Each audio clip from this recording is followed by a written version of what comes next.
ដឹងឬអត់ថាផ្លែខ្វិតផ្ដល់អត្ថប្រយោជន៍ដ៏មហិមាសម្រាប់សុខភាពផ្លែខ្វិតគឺជាផ្លែឈើពេញនិយមនិងងាយរកក្នុងប្រទេសកម្ពុជាមិនត្រឹមតែជាចំណីក្រៅពេលឆ្ងាញ់ពិសាបានទាំងខ្ចីទាំងទុំប៉ុណ្ណោះទេប៉ុន្តែខ្វិតបានផ្ដល់អត្ថប្រយោជន៍ជាច្រើនថែមទៀតផង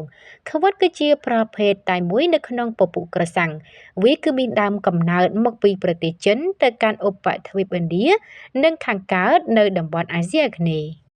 បើទោះបីជាភាគច្រើនយើងស្គាល់និងធ្លាប់ទទួលទានផ្លែខ្វិតក៏ដោយប៉ុន្តែប្រហែលជាមិនបានគិតដល់ទេថាផ្លែខ្វិតក៏អាចផ្ដល់ផលល្អប្រសើរជាច្រើនចំពោះសុខភាពបានផងដែរ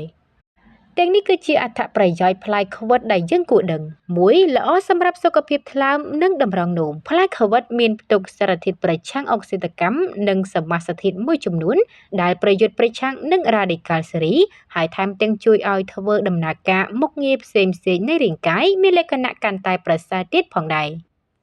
ពីរវាជួយព្យាបាលពោះចឹកនិងឃ្មុំតិចតាំងពីសម័យបុរាណមកនៅក្នុងប្រទេសឥណ្ឌាសម្បកដើមខ្វិតត្រូវបានគេប្រើសម្រាប់ព្យាបាលពោះចឹកហើយសម្បកផ្លែខ្វិតវិញគឺប្រើសម្រាប់ព្យាបាលឃ្មុំតិច3ជួយបំបត្តិជាតិពុលចេញពីរាងកាយការទទួលទានទឹកផ្លែខ្វិតចំនួន50មីលីក្រាមលាយជាមួយទឹកក្តៅនិងស្ករចំនួនល្មមអាចជួយលុបបំបាត់ជាតិពុលដែលធ្វើឲ្យមានផលប៉ះពាល់យ៉ាងធ្ងន់ធ្ងរចំពោះសុខភាពរាងកាយដូចជាថ្លើមនិងតម្រង់នោមជាដើម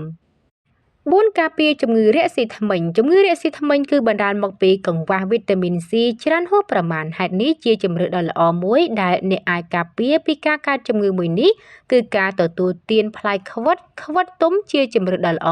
ព្រោះវាមានផ្ទុកទៅដោយវីតាមីន C យ៉ាងច្រើនដែលរាងកាយត្រូវការជាមួយគ្នានេះផងដែរវីតាមីន C ដែលមាននៅក្នុងផ្លែខ្វិតក៏អាចការពារប្រព័ន្ធភាពស៊ាំរាងកាយឲ្យរឹងមាំបានផងដែរ5វីតាមីននៅក្នុងផ្លែខ្វិតផលប្រយោជន៍សុខភាពដ៏ច្រើនសន្ធឹកសន្ធាប់នៃផ្លែឈើមួយនេះមានសារធាតុចិញ្ចឹមវីតាមីននិងសមាសធាតុសរីរាង្គរួមមានកាល់ស្យូមសារធាតុផូស្វ័រជាតិសរសៃ Fiber ប្រូតេអ៊ីននិងជាតិដែកមិនទាន់អស់ទេផ្លែខ្វិតក៏វាមានតួនាទីជួយសម្អាតឈាមការពារកុំឲ្យធ្មេញខូចការពារប្រឆាំងនឹងជំងឺគ្រុនចាញ់បានផងដែរ